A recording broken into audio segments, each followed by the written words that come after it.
Bom dia a todos, estamos aqui com a professora Karen, que é a nossa representante da DRE Diamantino, e vem falar um pouquinho para a gente na abertura da feira. Karen, fica com a palavra.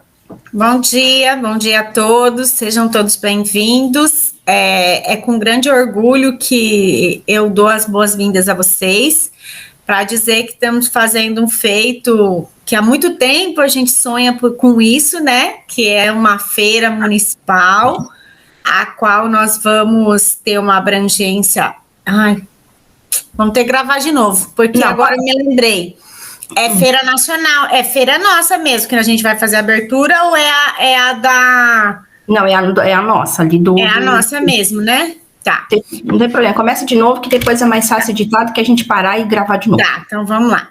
Bom dia, sejam todos bem-vindos. É com grande animação e com grande alegria que eu recebo todos aqui hoje para dizer que é um feito nosso, estamos começando novamente a reativar nossa Feira de Ciência Municipal, dizer que vocês aproveitem bastante esse dia, que vocês agreguem conhecimento e que também venham a participar dessa feira com bastante afinco. Aos que esse ano não se inscreveram para mostrar seus projetos, que no próximo ano, que com certeza teremos, que vocês já comecem a desempenhar para que a gente consiga desempenhar isso, que é algo que venha a agregar vocês.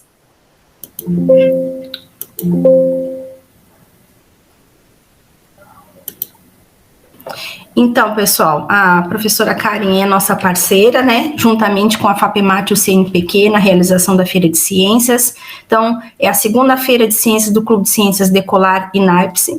O NAIPSE é um núcleo de formação da UNEMAT, então nós temos uma parceria com a professora Sumaia Guedes, a professora que faz os encaminhamentos dos projetos, e é por meio desses encaminhamentos que a gente conseguiu esse fomento para realizar a feira a nível municipal. Então, é de fundamental importância que a gente valorize esse evento, que a gente passe a fomentar em todos os segmentos, né, municipal, particular e estadual, para que os estudantes venham a participar e depois se engajem em participar em feiras regionais, estaduais e também a nível nacional, assim como os estudantes que participam do Clube de Ciências já vêm fazendo. Então, é uma realização de um sonho fazer a feira nesse nível, né, de voltar a ativar feiras a nível municipal, e a gente fica muito feliz em ver o envolvimento dos estudantes. Então, nesses dias de 7 a 9, a gente vai ter as palestras virtuais, que nós vamos estar passando para vocês a partir de hoje, e no dia 10 a gente vai ter o evento presencial, onde a gente vai ter a atração do planetário, a apresentação dos trabalhos e também demonstrações de experimentos de química por meio dos bolsistas da UNEMAT. Então, a gente vai ter várias atrações durante essa semana. Nós desejamos que vocês aproveitem, tanto quem vai apresentar quanto quem vai visitar, e aproveitem esse espaço de valorização do espaço da ciência, que se engajem mais, né, na área das ciências da natureza. E a gente quer convidar vocês também para participar do projeto do Clube de Ciências da Escola José Aparecido Ribeiro. É um espaço para os estudantes terem essas oportunidades de desenvolver projetos, e a gente quer a cada ano trazer mais estudantes para representar a nossa escola a nível municipal, regional e também nacional. Então, sejam todos bem-vindos, um bom evento a todos, e que a gente consiga aproveitar ao máximo essa semana.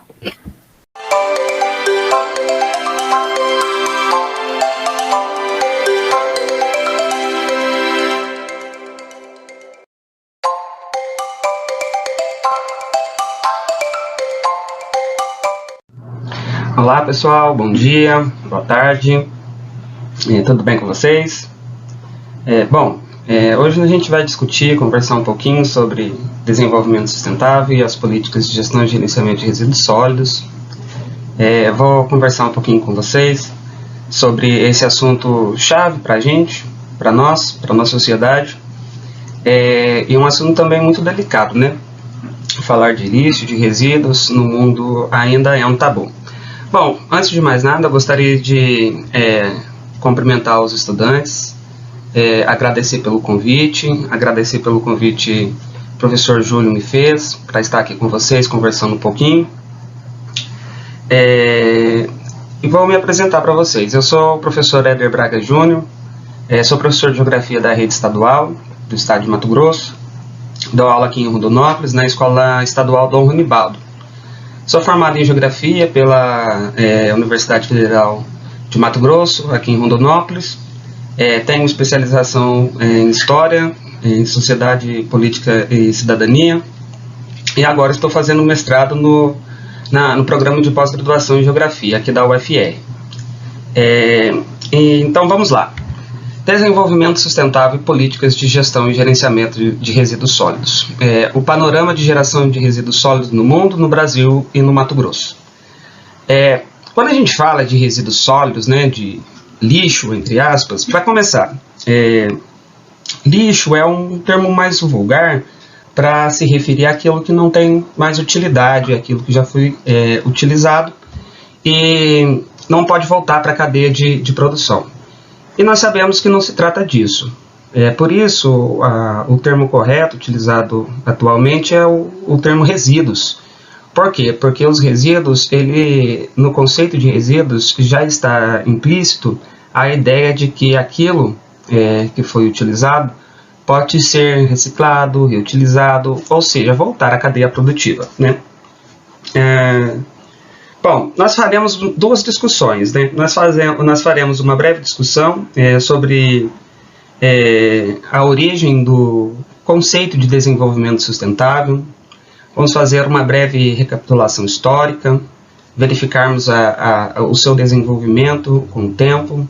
Né? Desenvolvimento sustentável não é um conceito agora dessa década ou da década passada, muito pelo contrário, né? Ele já tem uma história de uns 50 anos.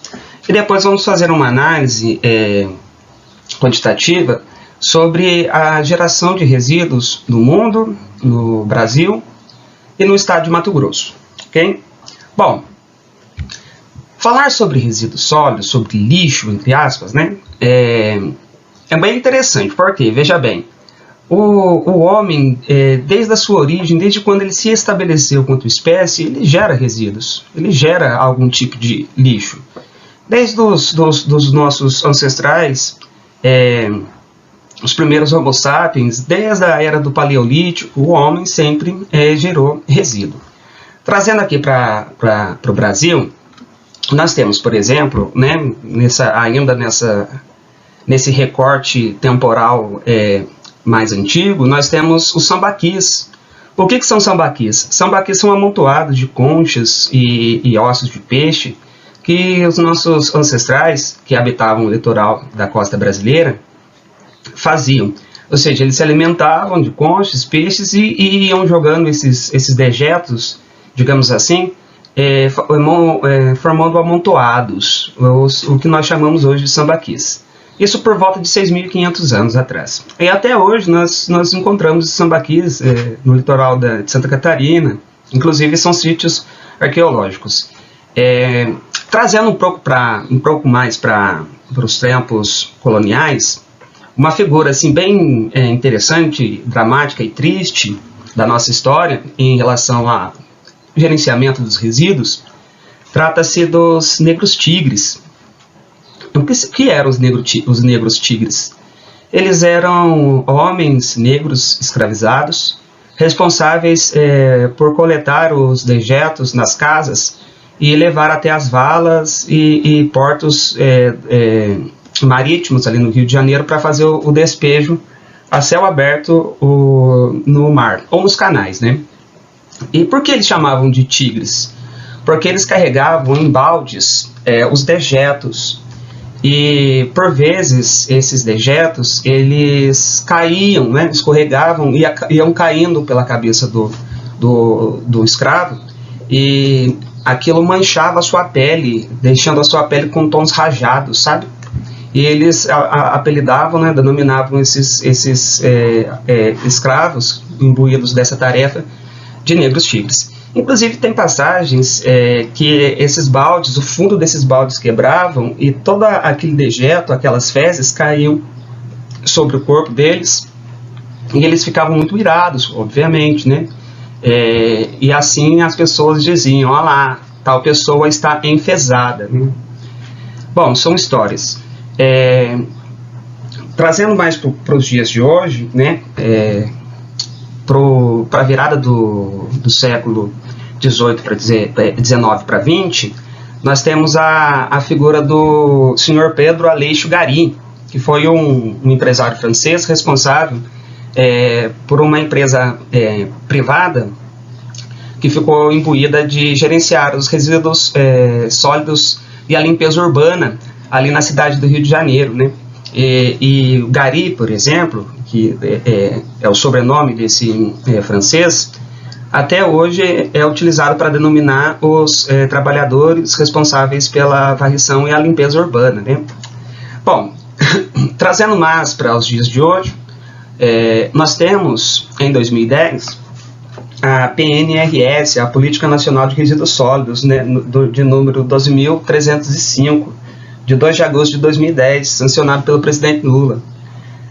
A PNRS, como é chamada, ela vai estabelecer diretrizes, normas, bases para a gestão e o gerenciamento de resíduos sólidos em todo o Brasil. Bom, trazendo para nós aqui, então, o conceito de desenvolvimento sustentável. Bom, o conceito de desenvolvimento sustentável, ele tem uma história aí de mais ou menos 50 anos, né? E é um conceito que ele tem como origem discussões internacionais, como nós veremos.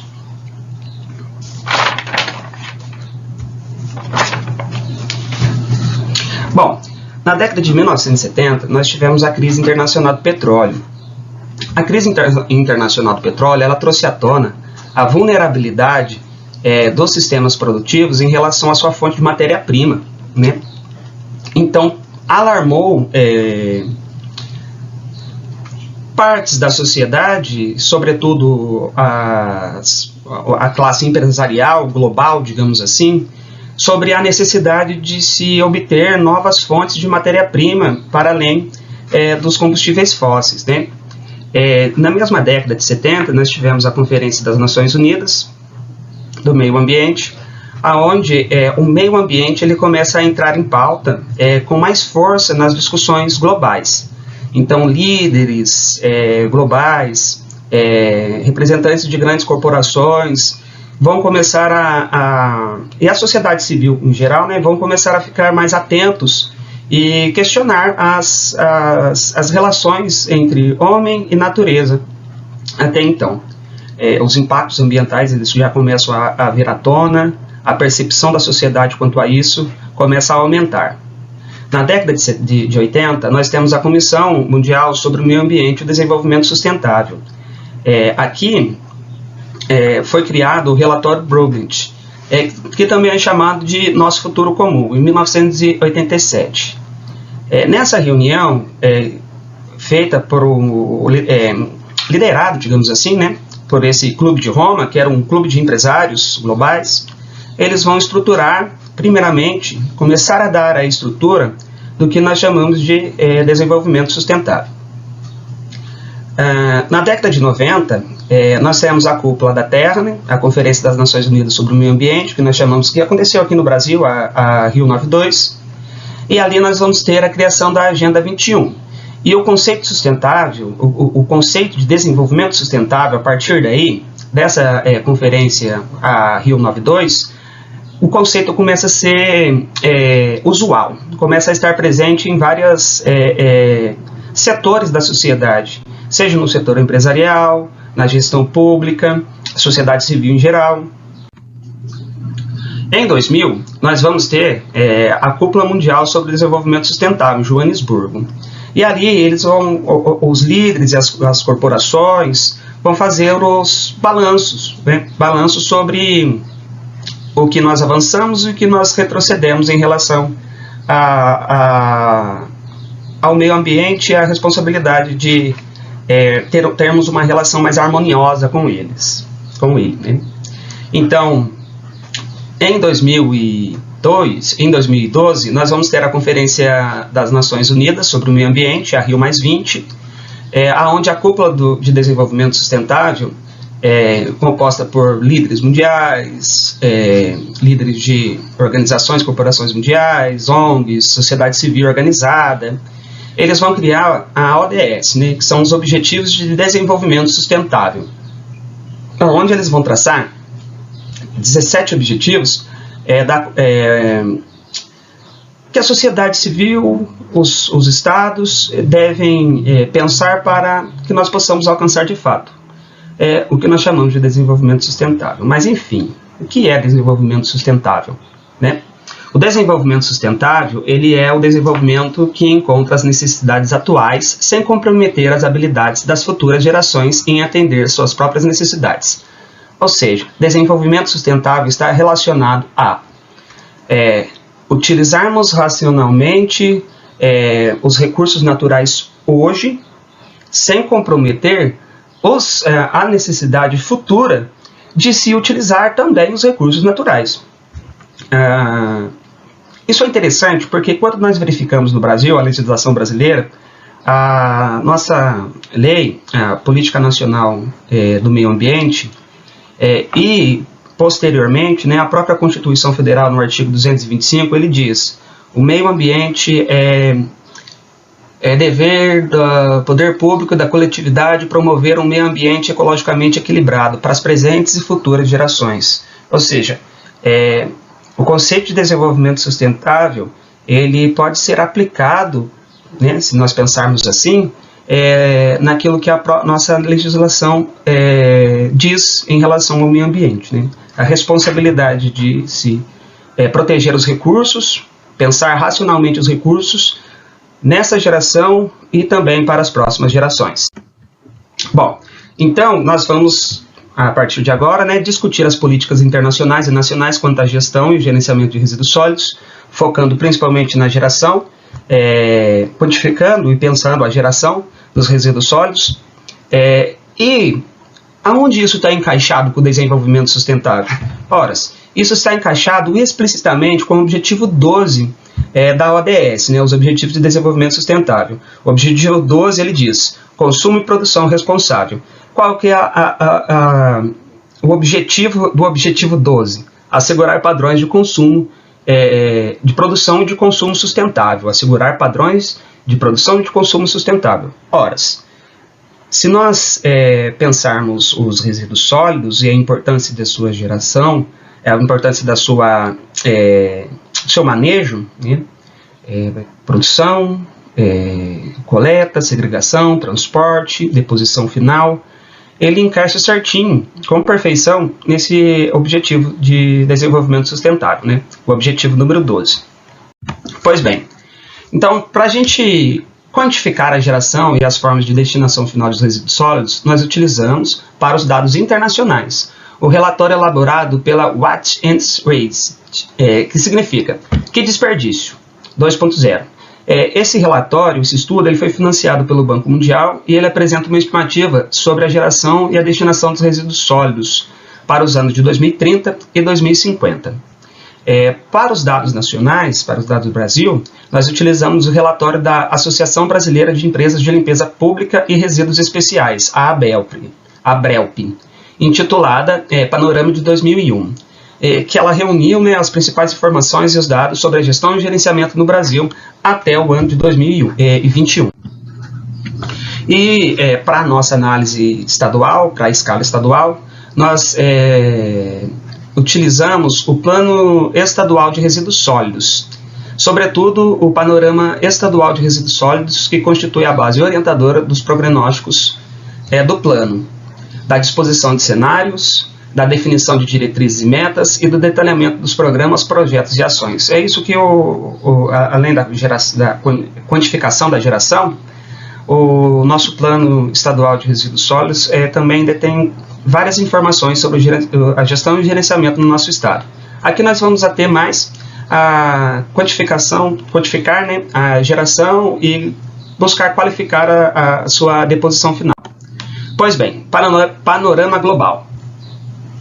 A gestão e o gerenciamento dos resíduos sólidos no mundo não são homogêneos. Muito pelo contrário, elas possuem grande diversidade e disparidade. nós vamos verificar que o mundo, ele, infelizmente, ainda não trata os resíduos sólidos, o lixo, de uma forma homogênea. É natural se pensar, e as pesquisas apontam para isso, que os países menos desenvolvidos apresentam grandes dificuldades em relação à gestão e o gerenciamento de resíduos sólidos, como nós veremos, né? Então, o relatório elaborado, ele estima e projeta a geração de resíduos para 2030 e 2050, e ele fornece informações sobre custos, receitas e as tarifas de gerenciamento de resíduos. Resíduos especiais, regulamentos, comunicação pública, modelos administrativos e operacionais, e o setor informal. Bom, segundo o relatório, o mundo gera 0,74 kg de resíduo per capita por dia em média. Então, em média, de acordo com o relatório, cada pessoa no mundo gera 0,74 kg de resíduos.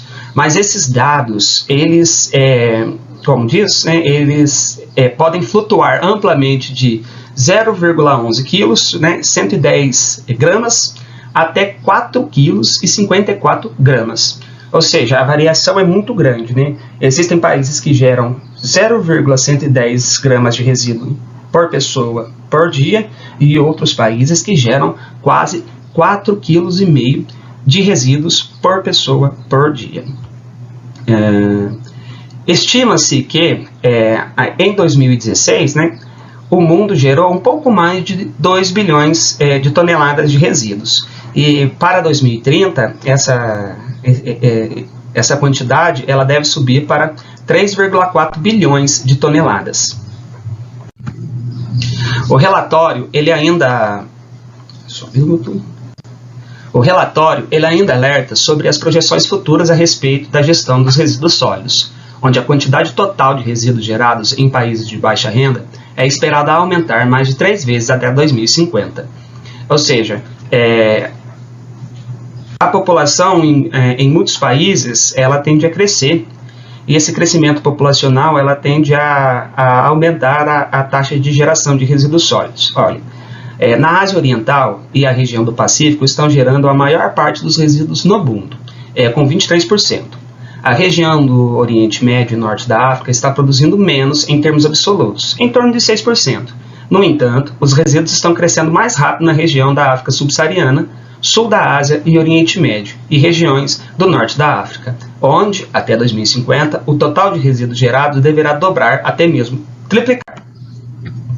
Aqui nós temos um quadro que nós retiramos do material da revista Em Discussão, revista do Senado, que eles tratam essa discussão internacional sobre a geração de resíduos sólidos, e me chamou bastante atenção. Por quê? Aqui, né, ele nos apresenta a abundância traz consequência, né? É uma reflexão interessante. Países mais ricos respondem por quase a metade do lixo produzido no mundo. Então aqui eles regionalizam os países da OCDE, né, OCDE, Organização para a Cooperação de Desenvolvimento Econômico, que, em outras palavras, é conhecida como o Clube dos Ricos. Eles geram 44% do resíduo no mundo.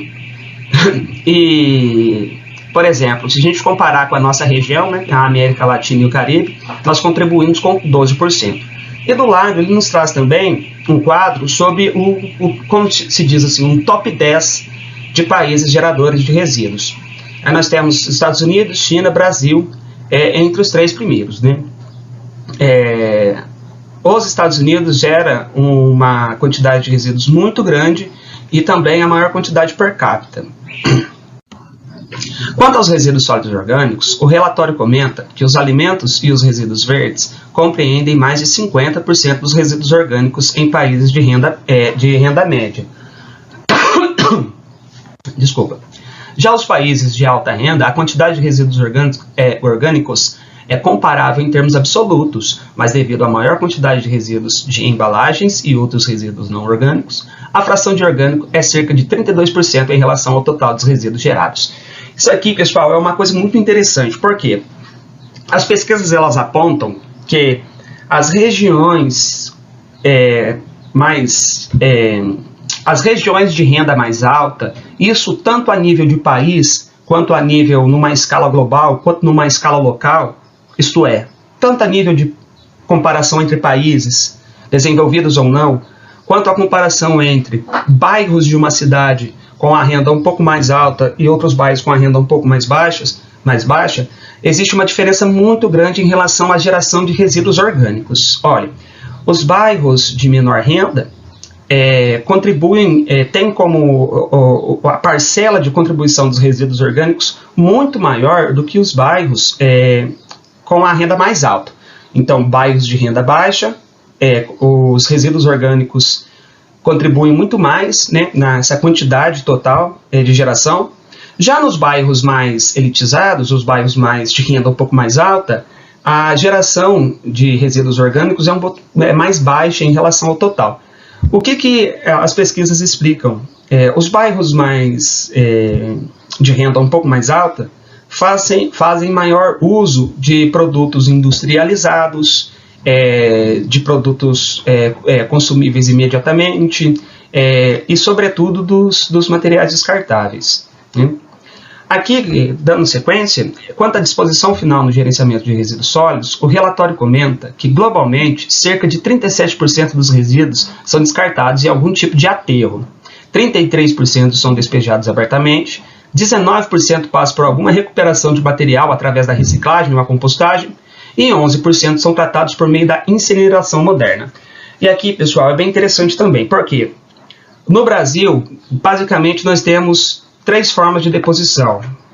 O lixão, que é a forma que a política nacional de resíduos sólidos pretende extinguir. O aterro controlado, que também não é a forma adequada de se depositar os resíduos sólidos. E, por último, a deposição final adequada, nós temos o aterro sanitário. Bom, o lixão é a deposição dos resíduos a céu aberto, sem nenhum tipo de tratamento, sem nenhum tipo de segregação. É o caminhão cheio de lixo, sem nenhum tratamento, ser despejado numa vala em um lugar qualquer e pronto. O aterro controlado, ele já é um lixão, mas basicamente a diferença é que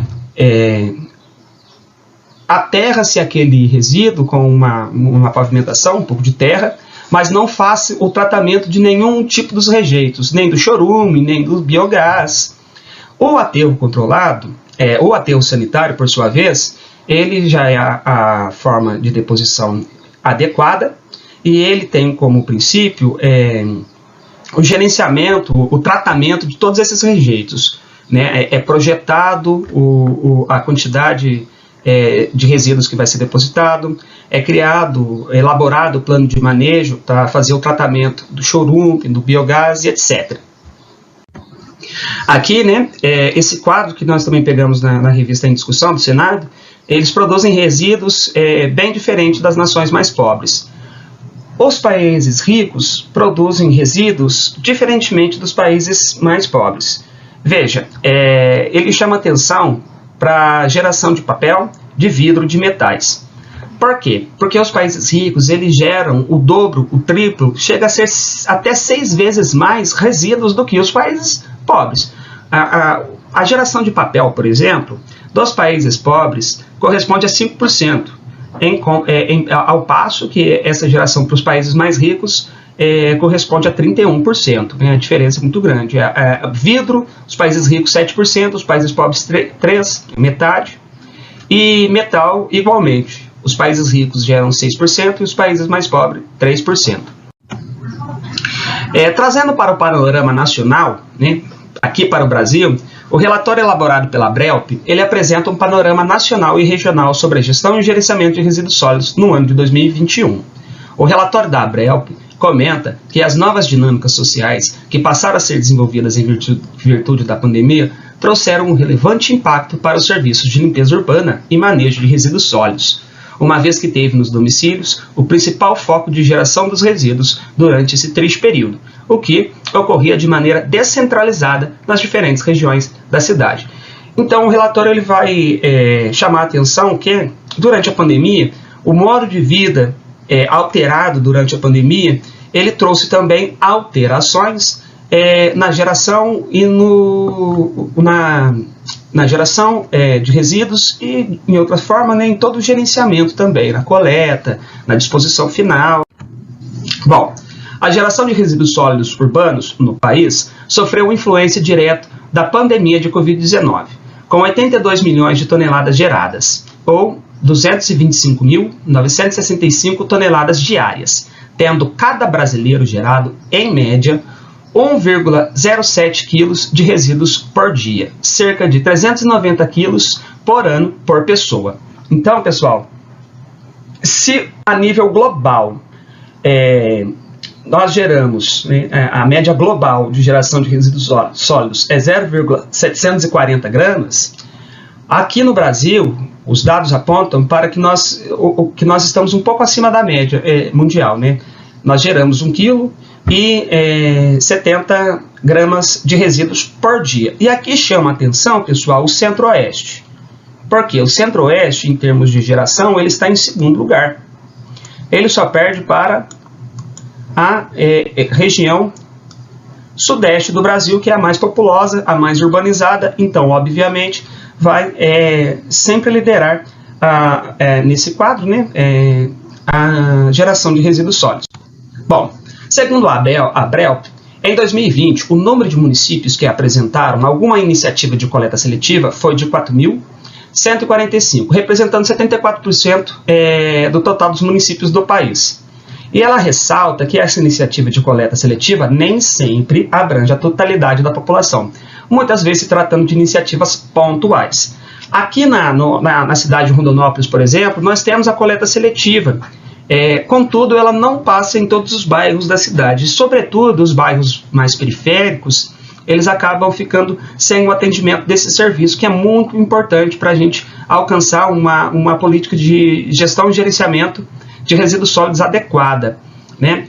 Penso que as escolas, os projetos de ciência, as feiras de ciência, elas são muito importantes nesse sentido para nós pensarmos o gerenciamento dos resíduos sólidos de maneira descentralizada, né? Onde nós, a população, podemos participar com maior efetividade dessa questão tão importante para a nossa sociedade. Então, pessoal, aqui, enquanto a coleta, o Centro-Oeste ele também se configura em segunda posição, né? Sobre a destinação final dos resíduos sólidos no Brasil, a ABRELP ela apresenta que a maior parte dos resíduos coletados seguiu para disposição em aterros sanitários, sendo 46 milhões de toneladas enviadas para esse local no ano de 2020, superando a marca dos 60% dos resíduos coletados que tiveram destinação adequada no país e as áreas de deposição inadequada, incluindo lixões e aterros controlados, que ainda estão em operação em cerca de 40% do total de resíduos coletados. Então, pessoal, nós temos aqui um pouco mais de 60% dos nossos resíduos que são depositados de maneira adequada e, infelizmente, nós ainda temos quase 40% de resíduos depositados de forma inadequada. Nós chamamos atenção aqui para o Centro-Oeste. Olha, se nós somos o segundo maior gerador, né, quando classificamos em regiões do Brasil, aqui nós percebemos que ainda temos grandes dificuldades. O Centro-Oeste ele tem 42% apenas de deposição adequada. Olha, se a nível global 40% é de inadequado, aqui na nossa região Centro-Oeste é ao contrário. Nós temos 40% de adequado e 60% de inadequado. Isso é um dado que chama bastante atenção. Os municípios possuem grande atribuição quanto à gestão e o gerenciamento de resíduos sólidos no Brasil. No Brasil, o modelo de gestão e gerenciamento dos resíduos, tal qual a União Europeia, os Estados Unidos e o Japão, ela é descentralizada. Ou seja, a federação, a União, ela estabelece normas e diretrizes gerais, mas os municípios que são imbuídos de fazer, de fato, essa gestão. Quanto aos recursos aplicados por ele, a ABRELP, quanto aos recursos aplicados pelos municípios na gestão e gerenciamento de resíduos, a ABRELP comenta que os serviços públicos de limpeza urbana e manejo de resíduos inclui a coleta, o transporte e a destinação final. E os serviços de varrição, capina, limpeza e manutenção de parques e jardins, limpezas de córrego, entre outros serviços. Todos esses serviços que são de responsabilidade dos municípios, eles alcançaram cerca de 27,3 bilhões por ano, no ano de 2020, o que representa R$ 10,75 por habitante por mês aplicado para o custeio desses serviços de manejo de resíduos sólidos. Então vejam, olha, se o Centro-Oeste é o segundo maior gerador, quando nós falamos sobre essa aplicação dos recursos para a gestão e gerenciamento dos resíduos, nós verificamos que o Centro-Oeste ele está em último. Ele é o segundo maior gerador, mas em termos de recurso aplicado ele está em último, né?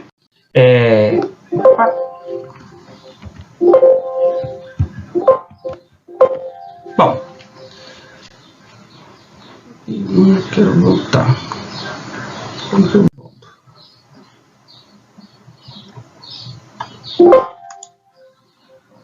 Bom, os dados de Mato Grosso, porque nós estávamos analisando os dados do Brasil e do Centro-Oeste. Trazendo para os dados do Mato Grosso, o Mato Grosso, de acordo com o Plano Estadual de Resíduos Sólidos, ele gera cerca de 0,86 quilos, né? Ou seja, 860 gramas é o que o Mato Grosso gera por dia, por pessoa.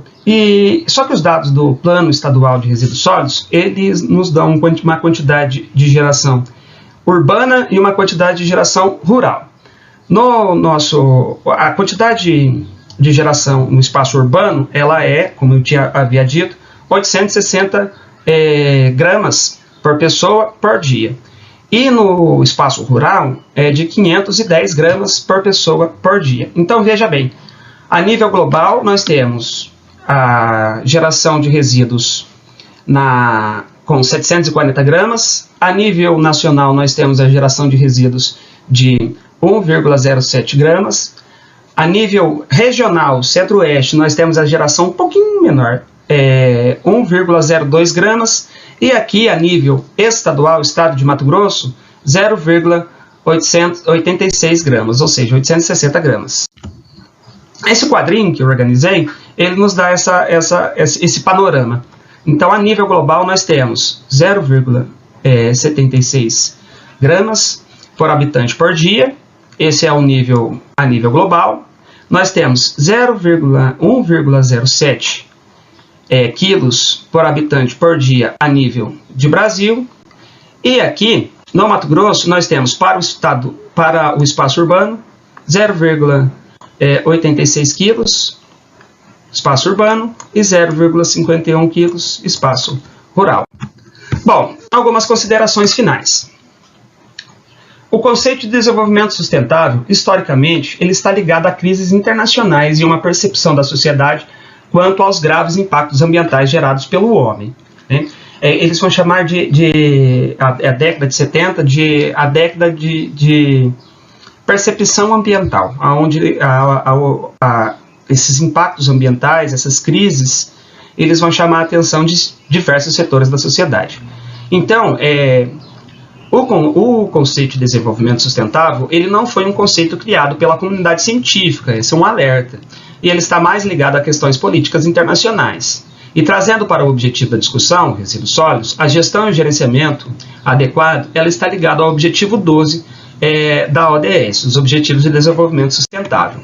Na escala global, a gestão e o gerenciamento de resíduos não é homogênea e está ligado ao meio técnico científico informatizado, ou seja, ao grau de tecnologia que aquele país possui. Nesse sentido, os países da periferia do sistema, os países menos desenvolvidos, possuem grandes dificuldades de gestão e gerenciamento de resíduos sólidos. E os países, né, outro fato que nos chama a atenção, que os países mais desenvolvidos, por exemplo, os países da OCDE, eles são responsáveis pela geração de 44% dos resíduos no mundo, a grande parte. Por fim, Mato Grosso ele gera uma quantidade inferior de resíduos sólidos se comparado ao quadro nacional e regional, 1,07 kg e 1,02 kg, respectivamente. Contudo, ele está um pouco acima da média global, de 0,74 gramas. alguns dados são alarmantes. O estado de Mato Grosso ele apresenta dificuldade na cobertura de coleta e principalmente da destinação final adequada dos resíduos. Apenas 5 aterros sanitários licenciados. O Mato Grosso, pessoal, ele tem apenas 5 aterros sanitários licenciados.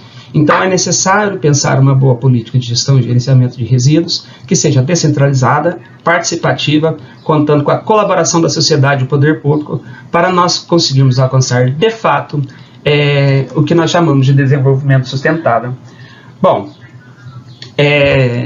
então, essa aulinha, essa breve discussão, reflexão que nós fizemos, foi para, acima de tudo, refletirmos sobre a importância de pensarmos os resíduos sólidos na nossa vida, na nossa cidade, na nossa sociedade.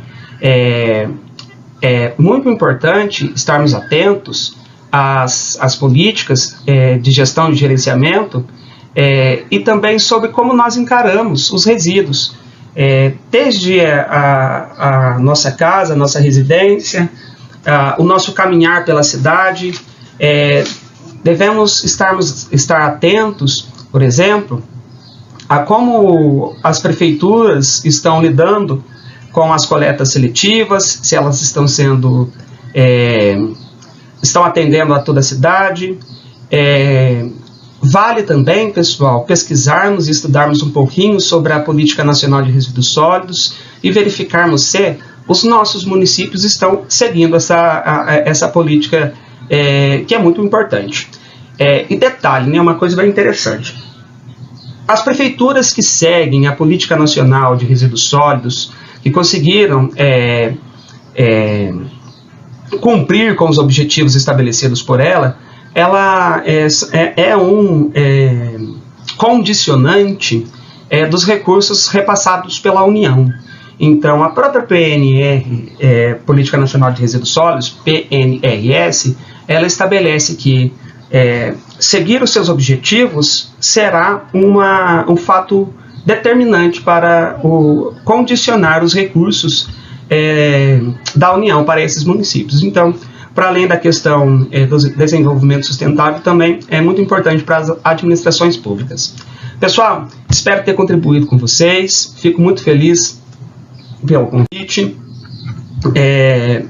Quem sabe no próximo momento, no próximo evento, podemos nos reunirmos online para discutirmos melhor, né? E é isso, pessoal. Fico muito agradecido. Fiquem em paz.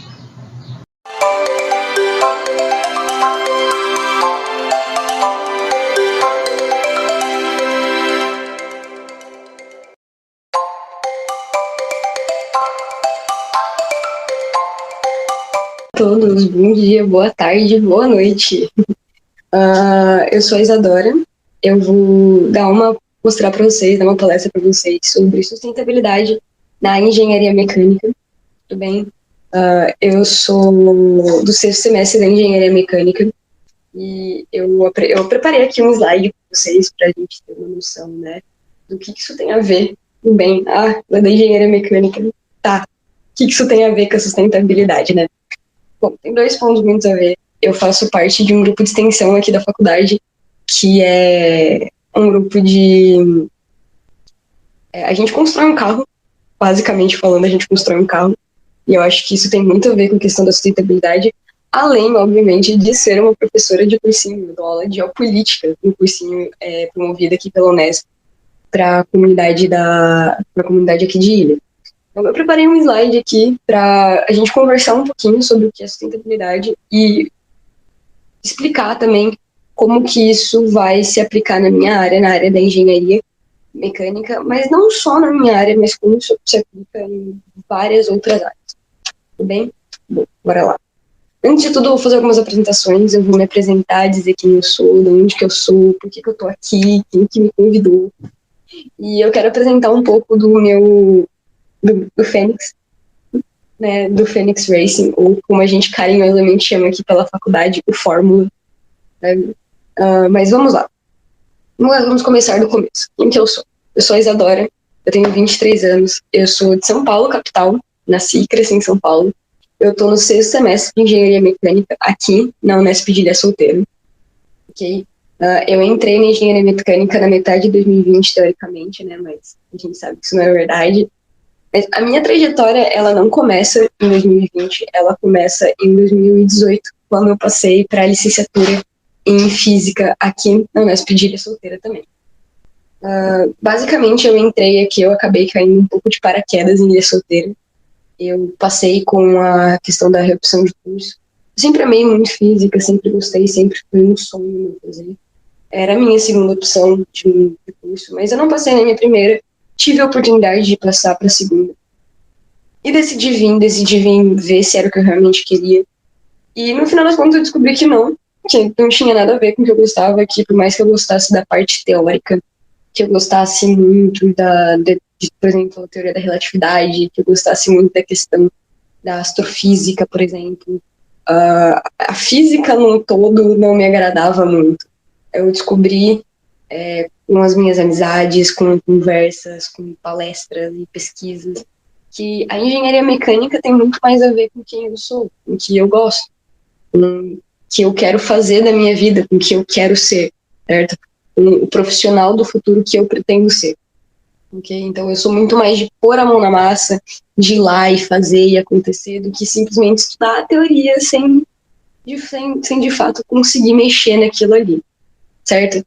Então eu passei o ano de 2018 todo na faculdade e no final de 2019 eu decidi prestar o vestibular novamente, mas não foi possível porque na metade do ano de 2019 a Unesp não fez vestibular, então eu não consegui prestar, eu só consegui prestar no final do ano. Prestei e passei, só que assim como todo mundo sabe, em 2020 aí surgiu essa maravilhosa pandemia, essa coisa de louco que aconteceu com a gente nos últimos 2 anos aí, e a Unesp num todo ficou, pelo menos o meu campus ficou parado aí uns 4 meses. A gente parou as nossas aulas em março e só voltamos em junho, final de junho, começo de julho. Então a gente ficou muito tempo parado, muito tempo mesmo. Quando a gente voltou, eu ainda cursava física, eu ainda era matriculado na física, para vocês terem uma noção. Foi útil de uma certa forma, eu consegui reaproveitar algumas matérias que eu já tinha feito na física para engenharia. Acabei cortando um tempo aí do meu curso, que eu estou um pouco adiantada nas minhas matérias, inclusive por conta disso. Mas eu entrei no meu curso no final de 2020, né? No mês de 2021 eu prestei o cursinho de Ilha Solteira, passei, sou professora lá hoje, dou aula de geopolítica, que tem muito a ver com essa questão da sustentabilidade, inclusive. É uma das maiores partes do que eu converso com os meus alunos, é a questão da sustentabilidade. E no final de 2021, eu decidi prestar o Fórmula, mesmo sendo EAD, mesmo ainda estando um pouco desmotivada com a faculdade, até porque quando a gente entra, né, um dos primeiros cursos que a gente tem, chama oficinas mecânicas, a gente vai na oficina da faculdade, a gente liga a peça, a gente corta a peça, a gente solda a peça, a gente faz um monte de coisa, é uma aula muito mais prática. E, infelizmente, eu não pude ter isso, né, por conta da pandemia, a faculdade ficou 2 anos aí fechada. Foi um pouco desmotivador, não vou mentir não, mas tô aqui, tô firme, tô forte, tô indo, tô no 6º semestre já, mais um pouquinho eu me formo, se tudo der certo, né? É difícil, é mais difícil do que parece, galera. Mas enfim, no final de 2021 eu entrei então no grupo do Fênix, me formo em dezembro, completei meu processo trainee em janeiro, e em março de 2022 a gente finalmente conseguiu vir para a faculdade, as coisas finalmente voltaram. E eu pude conhecer a oficina, eu pude conhecer os membros, eu pude conhecer todo mundo, pude ter uma noção de fato do que era o Fórmula. Mas o que é o Fórmula, certo? A gente é uma equipe que a gente tem como principal objetivo vencer a competição, né, nacional de Fórmula SAI, proporcionada pela SAI Brasil, que ocorre todo ano lá em Piracicaba, no CPA, certo? O nosso grupo ele teve início em 2010, mas a primeira competição que a gente participou foi em 2011, tudo bem? E o que a gente faz? A gente construi um carro. Esse aqui, para vocês terem noção, é o nosso carro da última competição do ano passado. Do ano passado não, deste ano, de agosto deste ano, certo? E o que a gente basicamente faz é construir um carro de baixo custo, alta confiabilidade e alta performance. Tudo isso feito pelas mãos dos próprios alunos, certo? Então, é nós que vamos construir. Eu, por exemplo, sou da área da estrutura. A gente divide em 8 áreas lá. além das, a gente tem estrutura, aerodinâmica, motor, transmissão, suspensão, elétrica e o ADM. A gente tem 7, na verdade, desculpa. A gente se divide, basicamente, para que cada um consiga fazer. E depois, no final, é um grande lab. A gente se junta tudo e faz um grande lab. E, obviamente, a gente tem respaldo da faculdade, né? A gente tem principalmente um respaldo financeiro, mas um respaldo de conhecimento da faculdade, mas é tudo construído pela mão dos alunos, tirando o motor que a gente tem que comprar, né? Para ter uma igualdade aí entre todas as equipes que participam. São mais de 50, mais de 40 equipes que participam aí anualmente do campeonato. E a gente faz de tudo. A gente solda chassi, a gente faz teste de rigidez, a gente faz teste de fadiga, a gente coloca o carro para andar, a gente coloca o carro para correr, a gente faz tudo que a gente vira esse carro de um lado para o outro. A gente faz de tudo com esse carro.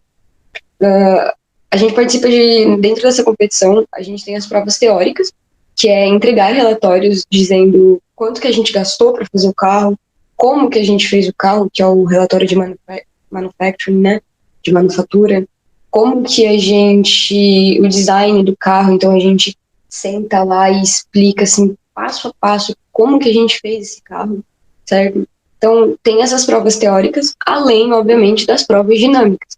Acho que uma das provas mais sensacionais que tem é a prova do tilt, que a gente coloca o nosso carro a 60 graus, assim, numa plataforma a 60 graus, e não pode cair, assim, um parafuso do carro, e é assustador e emocionante ao mesmo tempo. Uma outra prova que a gente também concorre é a prova do Enduro, que é a mais aguardada, sem sombra de dúvida para todo mundo. É a prova do último dia, do domingo, são 4 dias de competição. No domingo essa prova acontece e o carro ele tem que dar 21 voltas consecutivas dentro do circuito ali. Ele não pode quebrar, ele não pode parar, ele não pode deixar de acender uma luz, ele não pode faltar gasolina, não pode nada.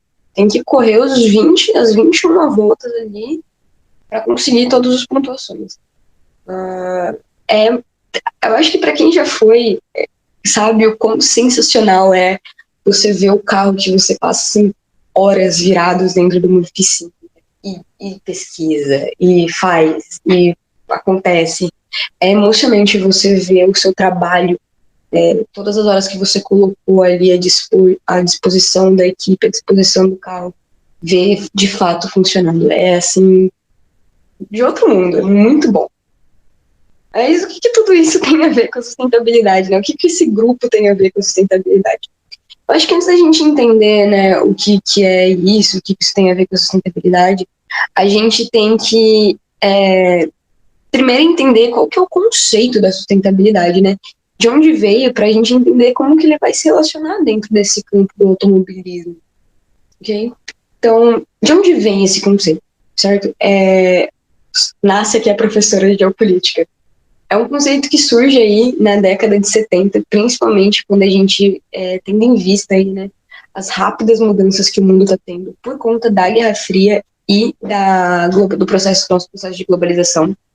Então, a Guerra Fria, ela vai trazer aí um grande desenvolvimento tecnológico e um grande desenvolvimento humano também, extremamente rápido para dentro desse processo de globalização, certo?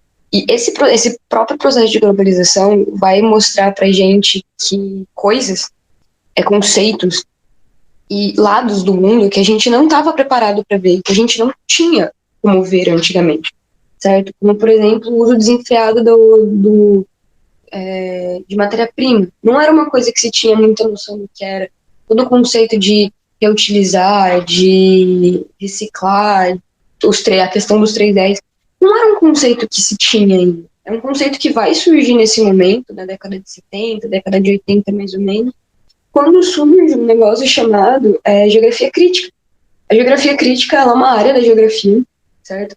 Ela é uma teoria proposta aí por um geógrafo brasileiro, inclusive, e vai mostrar pra gente aí que ela vai apontar e falar assim, é o seguinte, as coisas elas estão indo dessa forma.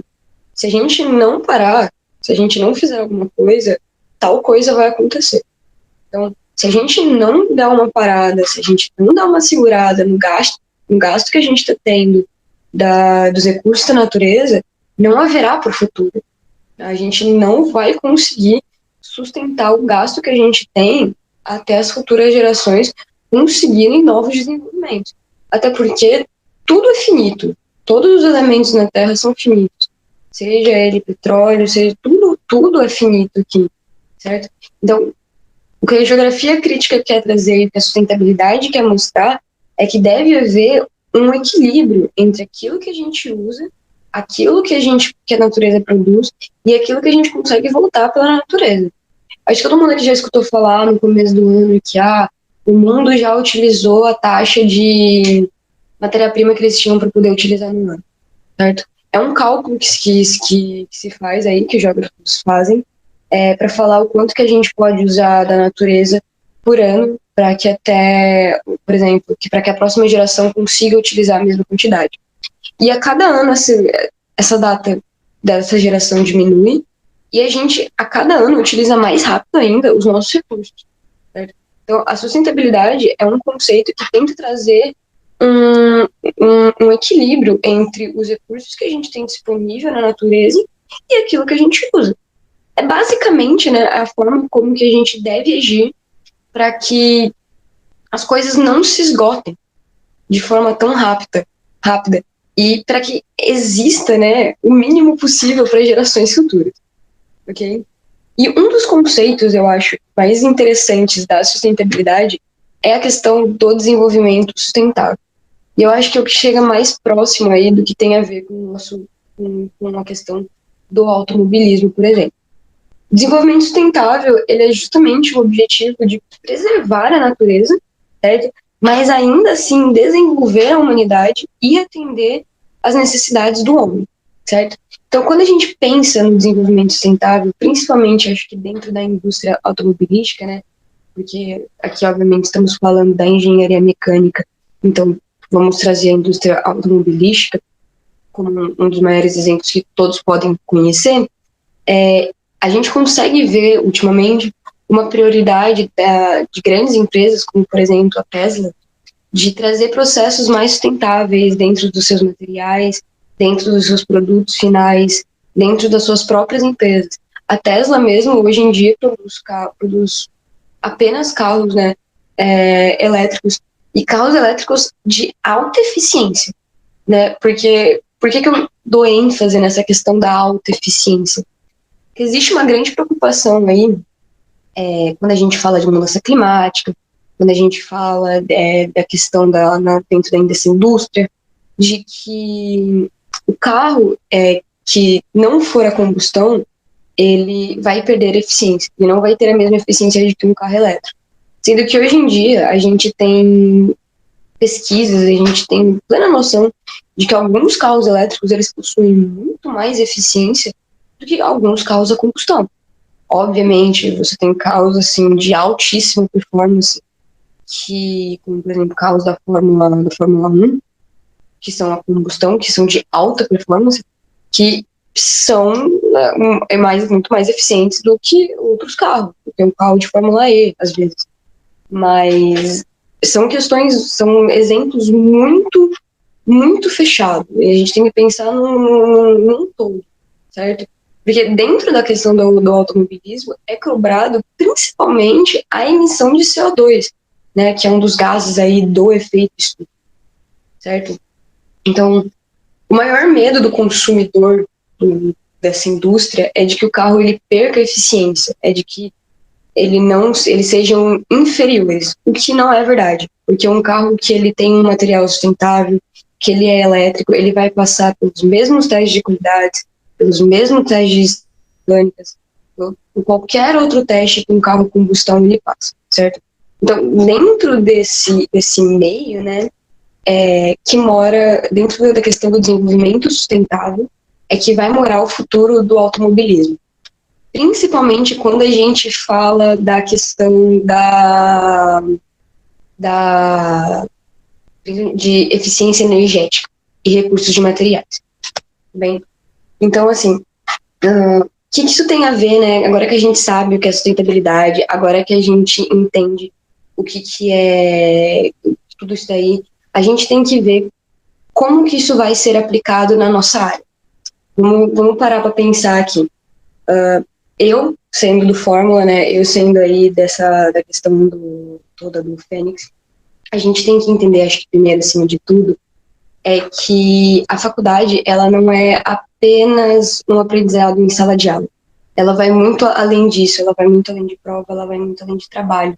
A faculdade, ela é a festa que você vai, ela é o amigo que você faz, ela é todo o networking, ela é todo o grupo que você participa, certo? Então, os grupos em que você pode ir, que você pode colocar a mão na massa, que você pode, de fato, botar em prática aquilo que você aprende dentro da sala de aula, é muito mais... Eles vão te trazer uma vantagem na hora do mercado de trabalho muito maior.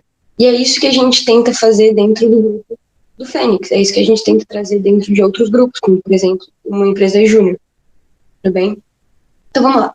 Como eu disse, né, o processo de criação e fabricação do nosso carro, ele é pautado pela SAE Brasil, então ele tem uma série de regras, certo? E essas regras, elas são baseadas no mundo real, certo? Porque tudo que a gente faz, ela tem que ser baseado no mundo real. Não adianta eu criar dentro da faculdade algo que eu não vou poder dizer para você que vai funcionar de fato. Não adianta eu criar um modelo fictício dentro de um sistema, dentro de um software, que na hora de eu trazer para o mundo real eu não consigo, tudo bem? Então, a gente aqui dentro, a gente tenta criar as coisas do mais reais possível. E todo ano, a cada 2 anos pelo menos, a gente tem que criar um novo projeto. E esse ano a gente está com um projeto novo, que é o tão sonhado sonho do projeto do carro elétrico. Durante toda a nossa história, tivemos um carro a combustão, certo? O fato da gente ter um carro a combustão não tira o fato de que a gente tem aí um compromisso com a sustentabilidade, até porque um compromisso social também, até porque uma das partes da nossa competição, uma das provas da nossa competição, né, que vale cerca de 15% da nossa pontuação final, gira em torno da eficiência energética e dos gastos que a gente vai ter de quão econômico o nosso carro é. Então, para esse ano, a gente está trazendo aí 2 carros, um carro elétrico e um carro a combustão. O carro elétrico, ele vai ser de uma parte da equipe, enquanto o carro a combustão, ela vai ser de outra parte da equipe, né? A gente, por uma questão de facilidades e uma questão de obrigações e voltado mesmo pelo que a SAE Brasil pede pra gente, a gente é obrigado a dividir a nossa equipe em 2.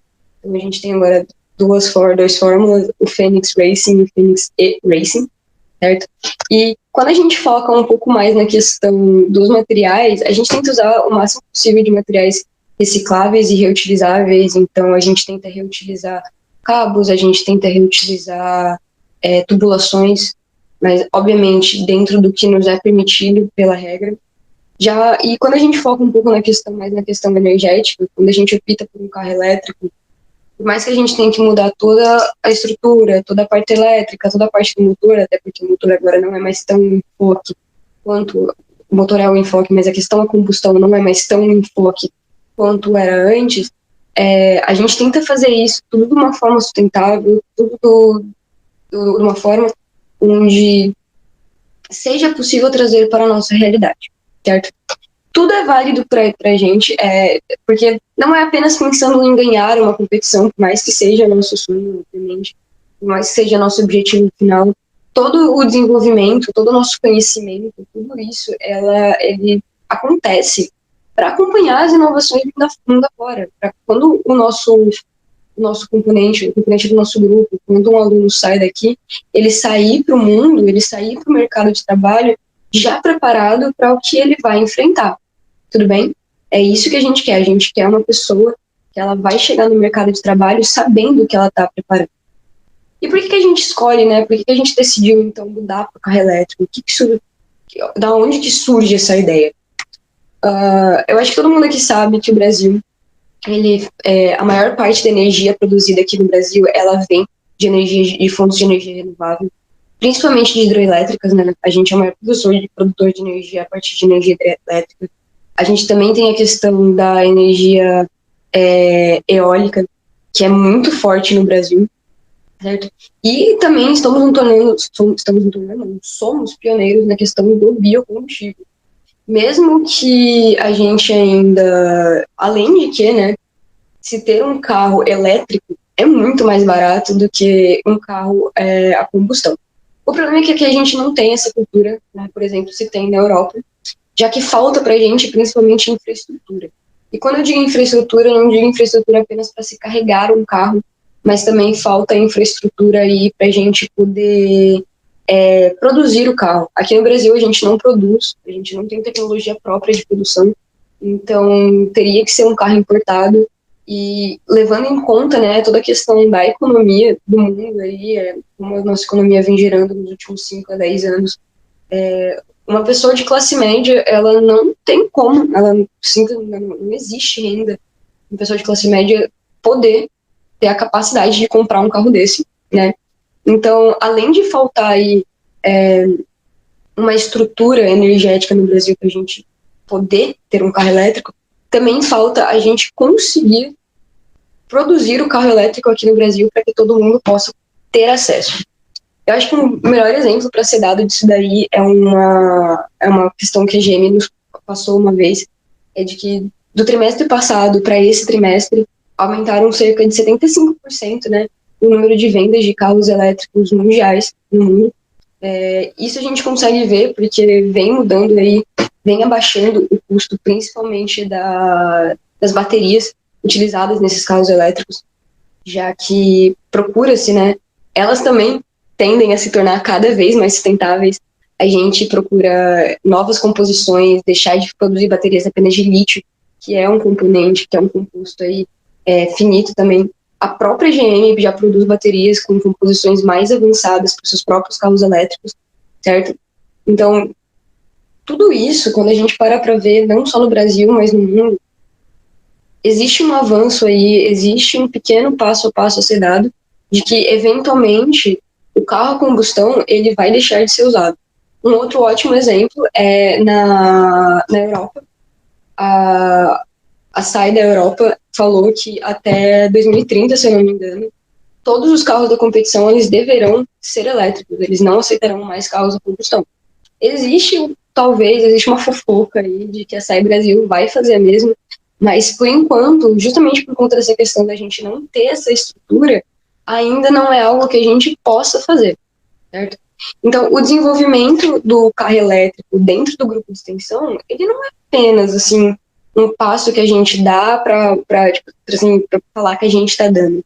É um passo que a gente dá para acompanhar o mundo, para acompanhar o desenvolvimento, para acompanhar as pesquisas que acontecem país afora, que acontecem no mundo inteiro, certo? Então, eu acho que, em suma, né, o que a gente pode dizer é justamente isso, é que a faculdade, ela é um lugar onde mais se gera tecnologia e desenvolvimento do país. Muita pesquisa ser daqui, muito desenvolvimento ser daqui, muito projeto ser daqui. Então, projetos como o Fênix, como Fórmula, assim como tantos outros, eles trazem na prática para a gente, né, na prática, a vida acadêmica do aluno, sem contar que eles também vão revolucionar a pesquisa do país. A gente pega projetos como esse, estudos como esse, e transforma em pesquisa, e transforma em iniciação científica, e leva para exposições, leva para exposições para o mundo inteiro, certo? Então, é muito mais do que apenas um carrinho que a gente está construindo para uma competição. Vai muito além disso. Equipes como a Fênix Racing, e como tantas outras que participam da competição, seja do Fórmula, ou seja do Baja, ou seja do Terra, que são outros movimentos que a SAI Brasil regulamenta por aí, né? Outras competições propostas pela SAI Brasil, elas tendem a mostrar para o mercado de trabalho e para toda a parte de pesquisa do mundo que a gente é capaz, né, de produzir, de fazer um lucro e deixar um legado cada vez mais forte para gerações futuras. Tudo isso porque a gente tem que levar em conta que a matriz energética do nosso país, ela está mudando. Ela vem mudando desde a década de 50, certo? Então, a gente está tendo uma matriz energética cada vez mais limpa, seja por fontes renováveis ou seja pelo biocombustível. É uma coisa que só a gente aqui no Brasil faz. Então, a gente dentro da faculdade tem que acompanhar essa mudança, a gente tem que acompanhar esse movimento, porque aqui a gente não forma só um engenheiro para o mercado de trabalho, a gente forma um engenheiro para a vida, a gente forma pessoas para a vida, certo?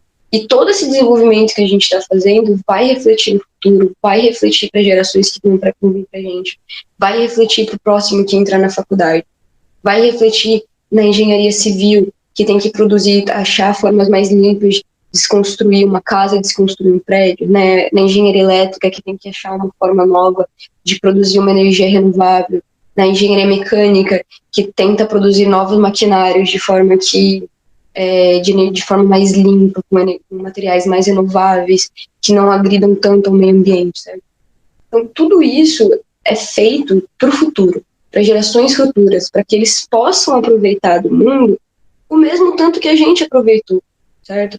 Para que eles possam viver num mundo mais limpo, que tenha uma natureza, que tenha um ar respirável, que não esteja acabado. Cabe a gente, né, nós que estamos na faculdade, cabe aos nossos pais, aos nossos irmãos, aos nossos professores, a todo mundo, trazer, né, e motivar esse desenvolvimento cada vez mais sustentável. Ok? Bom, muito obrigada a todos que assistiram. Eu deixei aqui o Instagram do Fênix, para quem quiser acompanhar lá os nossos projetos, e o meu Instagram também, quem quiser tirar alguma dúvida, perguntar alguma coisa, qualquer coisa, é só mandar uma mensagem lá. Muito obrigada a todos e boa tarde.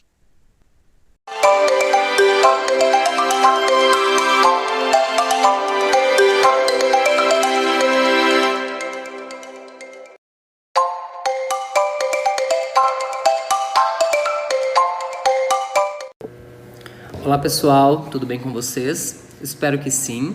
Eu me chamo César Tonicioli e eu tô aqui hoje a convite da professora Sumaia para falar um pouco das minhas experiências, da minha trajetória acadêmica e de como a iniciação científica foi importante na minha vida. Bom, eu sou graduado em Engenharia de Alimentos pela Unemate, campus de Barra do Bugres, e o meu primeiro contato com a iniciação científica se deu ali logo no primeiro semestre do curso, onde eu atuei como bolsista voluntário, auxiliando alunos de TCC e outros projetos que eram desenvolvidos no campus. No ano seguinte, eu fui contemplado com uma bolsa de iniciação científica pela FAPEMAT, onde ela foi renovada no ano seguinte também, né? Então eu atuei por 2 anos como bolsista vinculado à FAPEMAT.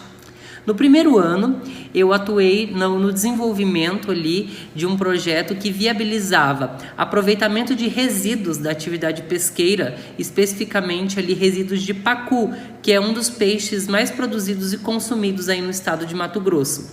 A gente utilizava resíduos, por exemplo, como a barbatana, a cabeça, os espinhos, para extração de óleo. E esse óleo, a gente viabilizava ele para caracterização, tanto para a produção de biodiesel, quanto para a produção de óleo ali comestível. No ano seguinte, no meu segundo projeto de bolsa, eu utilizei a raiz de uma planta. Não sei se vocês já ouviram falar do aguapé. É uma planta que cresce de forma desordenada em lagos e rios, também muito comum aí no estado de Mato Grosso. O problema dessa planta é que quando ela cresce demais nos rios, ela restringe a penetração de luz solar, que restringe ali a fotossíntese e também reduz o oxigênio ali, causando a morte de outros organismos vivos, como peixes, por exemplo. E dessa forma, então, a gente utilizou a raiz dessa planta como um adsorvente alternativo para remoção de corante de solução aquosa. Então imaginem ali uma solução com bastante corante, bem colorida, e eu coloco a raiz daquela planta ali, ela consegue remover quase 100% desse corante. Então ela mostrou ser um bom adsorvente ali para remoção desse corante de solução aquosa e é um potencial material então para ser aplicado no tratamento de efluentes industriais que geram, né, esses efluentes contendo corantes, como os efluentes da indústria têxtil, por exemplo, né, a indústria que produz as nossas roupas que utilizam corantes. No final do meu curso ali, no 9º semestre, eu iniciei um estágio na ADM do Brasil, na unidade de Rondonópolis. A ADM é uma empresa do ramo da soja, tá? Que ela exporta soja in natura para países como a China, por exemplo, e também produz farelo para alimentação animal, óleo comestível e biodiesel. Eu lembro que na época que eu fui prestar o seletivo para estágio, eu concorri com outros 2 ou 3 estagiários de outros estados e de outras universidades bem conceituadas, como a Unesp, por exemplo. Eu concorri com um de São Paulo e um outro de Minas, se eu não me engano agora. Mas eu que consegui a vaga, tá? E eu tenho certeza que a iniciação científica foi o ponto-chave para que isso acontecesse. Pelo fato de que eu já cheguei ali no estágio com uma bagagem grande com relação à experiência, por exemplo, no uso de vidrarias, no preparo de soluções, no entendimento tanto da teoria quanto da prática do uso de determinados equipamentos de ponta para análise. Então, a iniciação científica foi muito importante para que eu conseguisse um espaço no mercado de trabalho que hoje é tão concorrido. Depois, então, quando terminei o meu estágio, eu ainda fui contratado pela empresa, onde eu permaneci ali por quase 1 ano. E depois desse período, eu ingressei no mestrado aqui no Rio Grande do Sul, na Universidade de Passo Fundo, onde eu realizei também, olha só que engraçado, né? Continuei na parte de resíduos. Eu utilizei um resíduo de couro, que é gerado pelas indústrias ali de bolsas e sapatos.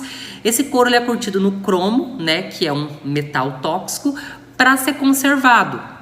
E só que esse resíduo ainda, né, que é gerado na etapa ali que a gente padroniza a peça de couro, ele tem muito colágeno. E esse colágeno, ele pode ser extraído para a produção de gelatina, né?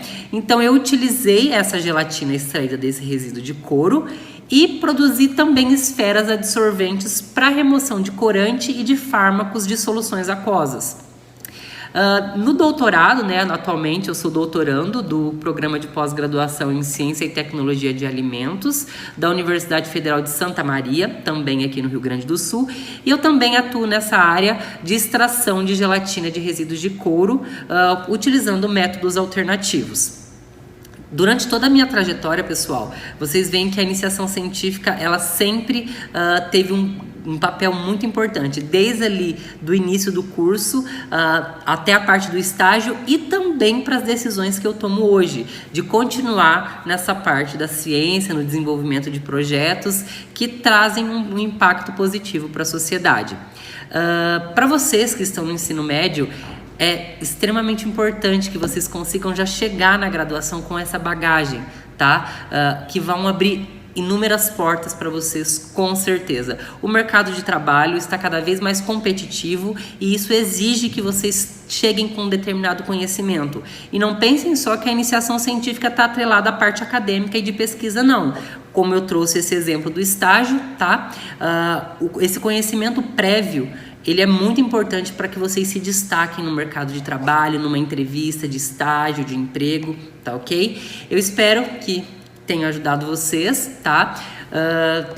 Desejo todo o sucesso do mundo e aproveitem as oportunidades que aparecem desde aí do ensino médio, tá? É muito importante. Eu não tive essa oportunidade. Na minha época não era tão difundido assim a iniciação científica desde o ensino médio.